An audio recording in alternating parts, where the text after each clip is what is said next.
जनाब परवेज़ इलाही साहब के वज़ीर आला बनने पर तहरीक इंसाफ ने अलीपुर चट्टा में एक शानदार रैली का इनेकाद किया है। अस्सलाम वालेकुम। वालेकुम सलाम। आज की रैली का मकसद क्या है? जी, आज की रैली का जो मकसद है वो अल्हम्दुलिल्लाह जो आवाम ने इतना बड़ा मैंडेट दिया पीटीआई को, वो पीटीआई की जो फतह है वो हक सच की फतह है, वो पूरे पाकिस्तान की फतह है, वो गरीब आवाम की फतह है अल्हम्दुलिल्लाह। जी अच्छा खर साहब, अगर क्या बेहतर ना होता अगर इनको इक़्तिदार मिलता है, कुछ अवाम को रिलीफ देते, उसके बाद ये रैलियाँ भी निकलती, जुलूस भी मिलता, जश्न भी मनाते, इसके बारे में आप क्या कहेंगे? जी देखें, जो पीटीआई की हुकूमत ने आवाम को रिलीफ दिया है, सेहत कार्ड आपके सामने है, सबसे बड़ा जो गरीब आवाम को रिलीफ मिला है वो सबसे बड़ा रिलीफ जो है वो सेहत कार्ड का है। इससे बढ़ के मैं कोई बड़ा रिलीफ नहीं समझता। परवेज़ इलाही की हुकूमत आते ही उन्होंने आटे सब्सिडी पे उन्होंने ख़त्म कर दिया है। सुबह जो एक एहतजाज हुआ था आवाम के बिल्स के ऊपर, ये सुपर टैक्स के ऊपर भी उन्होंने एहतजाज किया था, आप इन दोनों को कैसे मुआवजा कर रहे हैं? जी देखें, जो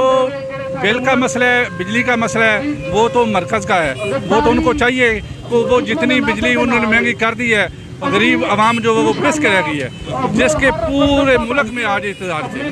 जी हाँ जी, तो जो ये आए हैं वो परवेज़ इलाही आपके सामने है, वो 1122, उसके अलावा मुफ्त किताबें। साबका अदवार था, इस अदवार की बात कर रहा हूँ, आटे पे आते उन्होंने सब्सिडी ख़त्म कर दी है, इसके हवाले से आप क्या कहेंगे? जी वो अल्हम्दुलिल्लाह ख़त्म नहीं करेंगे, बस आप देखें आस्ता आस्ता आज उन्होंने कितने वो ऐलान किए हैं वो आपके सामने हैं, जितने उन्होंने आज ही रिलीफ दिए हैं, जितने बड़े पैकेज का उन्होंने आज ही ऐलान कर दिया है वो उसके आपके सामने ही है। जी बहुत शुक्रिया।